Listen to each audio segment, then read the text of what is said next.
Well, there was also a lot of reaction in Ottawa today to our story about a Chinese technology giant coming to Canada and the serious concerns it's creating around the world about public security. Some of Canada's biggest allies don't want Huawei anywhere near their telecommunications. Today, the government dismissed the concerns. Greg Weston is the reporter who broke this story last night. Greg. Peter, the suggestion the Harper government is being lax on national security had the opposition parties on the attack. Huawei will be allowed to buy up key telecommunications assets here in Canada, despite the fact that the United States and Australia have blocked them. Why did the Prime Minister choose to ignore their warnings? That brought a surprising response from the Prime Minister. Those concerns are examined and those concerns have been addressed in our mind, and I would remind the Leader of the NDP that we don't take dictates on security from the United States. The Prime Minister of Canada. But this was the Prime Minister just last year, signing a Canada-U.S. border security deal. A threat to the United States is a threat to Canada, to our trade, to our interests, to our values, to our common civilization.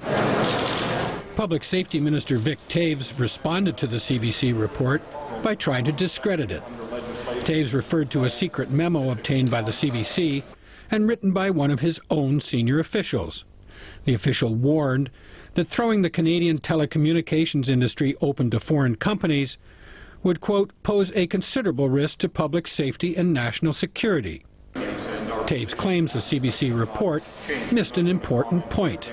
First of all, they quoted a public safety official indicating that there was a concern about security, and then neglected to mention that the same official indicated that in this respect safety concerns had been addressed. The memo says no such thing.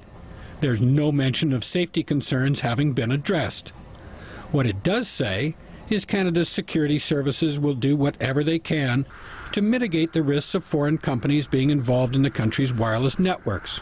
There's an obvious attempt by the Conservatives to offer up a little bit of spin to try to get people off the story. The story is there. There's been no real answer on the national security side or on the public safety side. We need to have better insights.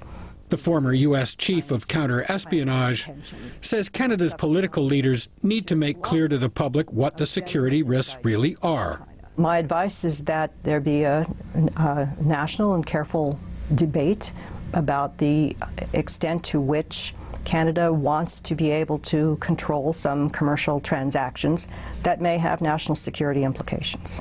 In Washington, the U.S. Congress is conducting a special investigation into Huawei and other Chinese telecommunications companies. The opposition parties here are calling for the same thing to happen in Canada. Peter? Greg Weston in Ottawa tonight. Thanks, Greg.